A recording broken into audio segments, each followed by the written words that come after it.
Exatamente. Educação financeira. Eu tenho que avançar, porque daqui a pouco vai chorar aqui a hora aqui, né? Só num ponto aqui. Reverendo, eu fiquei sabendo aí de uma história, né? Que o senhor, num dado momento da sua vida, veja, né? Passou por pobreza na sua infância, e teve logo de cedo trabalhar, vender picolé, dar seu jeito, pensar em recursos.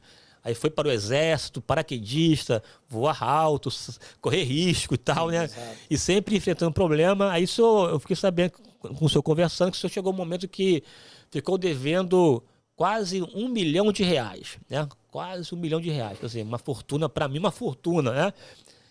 O que aconteceu, pastor Sérgio, para o senhor chegar à situação de dever quase R$ 1 milhão? E depois, é claro, saber como o senhor fez para sair disso, que é mais interessante, né? Sim, sim. Não é saber que está devendo, como sair. Mas, enfim, o que aconteceu aí na dinâmica da sua vida que levou a situação tão complicada de dever quase R$ 1 milhão, pastor? Então, pastor, a gente vai dar uma esticada aqui. Logo após eu ter saído do exército, né? Eu comecei a empreender antes disso, como eu falei com o senhor, né? Ali com 10, 12 anos, vendendo picolé, vendendo água. Trabalhei como menino patrulheiro até chegar o momento ali de servir, né? O exército ali. Entrei, fiquei 6 anos lá, né? Graças a Deus, tive uma vida ali, consegui mudar a vida da minha família lá, fiz a obra da minha mãe, trouxe um pouco de dignidade, né, para minha mãe que morava lá no morro. E a partir de quando eu dei baixa, né, eu peguei a indenização, né, que eu peguei do exército, e eu segui meu caminho empreendendo. Então eu abri um restaurante que tinha especialidade em entregar refeições industriais, né, para presídio, para farmácias. Então, o que acontece? E eu fechei uma parceria, né, com um sócio, enfim. E esse problema, ele começou a partir desse momento que eu entrei nessa sociedade. Né? Até porque na época a gente não tinha tanta maturidade ainda, né? Até em questão da palavra, um ensinamento adequado. Então, e por você ter vindo de família também muito humilde, você não tinha tanto ensinamento. E por eu ter saído, né, ter perdido o meu pai muito novo e saído também para a rua muito novo, a gente acaba também conhecendo pessoas erradas, pessoas que acabam te direcionando, né, te influenciando para o mau caminho, e você acaba tomando decisões erradas também, e também, né, carregando algum hábito ali complicado dessas pessoas. Então eu fechei uma parceria, né, uma sociedade com uma pessoa que futuramente eu fui saber que ela não tinha uma boa índole, não era uma pessoa honesta, e através dessas decisões dela, né, culminou nessa dívida que o senhor acabou de citar agora. Então, o que aconteceu? Eu tinha um restaurante e eu sempre fui um cara muito operacional. Eu não fui muito um cara de gestão. Eu faço gestão, sei, graças a Deus, hoje administrar bem, mas eu era o cara do operacional. Eu buscava cliente, vendia, eu abria a porta, desbravava. Exatamente. Então, eu fechei essa parceria com ele, com essa sociedade, e ele ficou cuidando da gestão. E a partir até desse momento que me levou a estudar mais ainda a questão de gestão financeira. Porque eu estava muito focado no operacional, a gente entregava ali aproximadamente no dia 1.000 refeições, a empresa estava muito bem, eu já havia conquistado algumas coisas, já tinha um apartamento quitado, já tinha 2 carros quitados, né, eu já tinha me mudado no morro, enfim, a gente já tinha dado um giro ali, né, forte. Nessa época, você já era cristão? Já era cristão? Tá na igreja? Tá? Já frequentava ali a igreja, mas sem muito compromisso.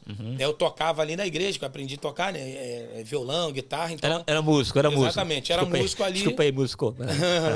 Então eu tocava na igreja, mas não tinha aquela maturidade, né? Aquela maturidade, lia a palavra uma vez ou outra, não tinha muito aquela, né, maturidade como cristão.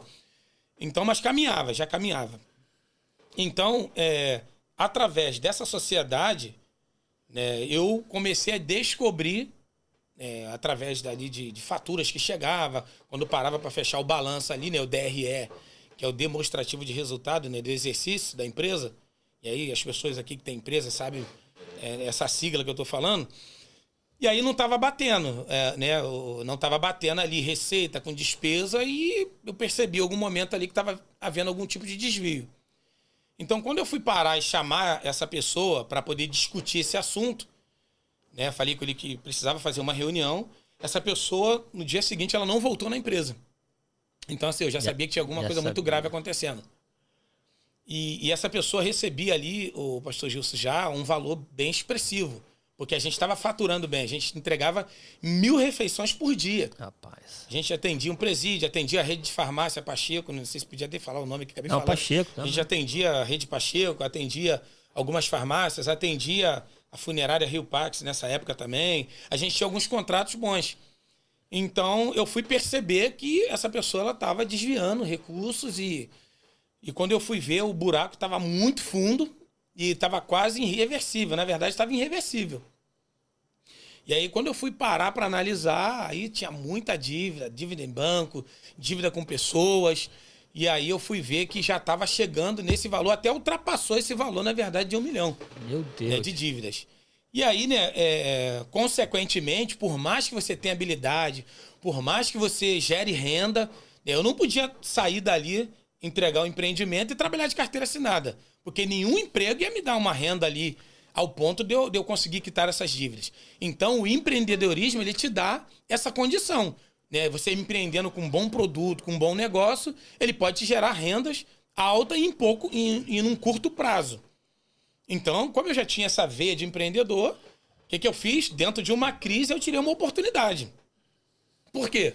Porque quando eu percebi que eu não iria conseguir reverter essa situação, eu tive que conversar com os funcionários, e aí eu pagava em dia todos os funcionários ali e falei, vou ter que demitir. Tem que demitir vocês, vou pagar, preciso parcelar ali minha rescisão, mas não tem como, chegou num ponto que não tem como a gente sustentar. E aí eu segurei só uma Kombi que tinha na empresa na época que eu entregava as refeições, eu segurei essa Kombi, né, vendi o que tinha da empresa, vendi apartamento, até apartamento eu me lembro que eu tive que vender o apartamento para poder pagar parte dessa dívida. Né, e minha esposa, ela foi comigo no cartório assinar chorando, na verdade. Meu Deus, que luta. Ela foi lá assinar comigo chorando, né, a venda do apartamento que a gente já havia quitado na caixa. Ela foi lá, vendeu o apartamento, ela assinou o documento lá chorando no cartório, mas a gente vendeu para poder pagar parte da dívida e eu continuei trabalhando. E, pastor Gilson, quando aconteceu isso, foi num momento difícil. Por quê? Porque minha esposa estava grávida da minha filha, Milena. Ela também descobriu um problema no coração nessa época. Né? Então, assim, ela precisou fazer uma cirurgia. A minha filha nasceu prematura. E essa pessoa, rapaz, ela teve coragem de fazer uma covardia dessa, né? Nesse momento comigo. E aí, né, você entra numa escalada dessa, obviamente que você... Né, não consegue cumprir todos os compromissos em dia, e aí pessoas te tacam pedra, aí chama você de safado, chama você de 7-1, porque não entende a situação, né, não sabiam o que tinha acontecido, e aí algumas pessoas também que estão próximas de você sofrem também, porque né, a família não conseguia ajudar devido ao rombo, o tamanho que era muito grande, e aí, meu amigo, foi colocar Deus na frente, ir pra rua, empreender, encarar. Eu lembro que eu fiquei mais ou menos uns 9 anos aí para conseguir sair desse salseiro. E eu peguei essa Kombi, né? Eu trabalhei muito tempo na lotada fazendo dinheiro com ela.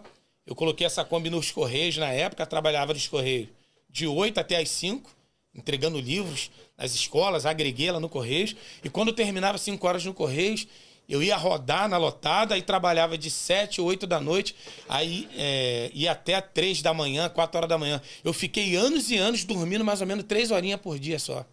Jesus, né?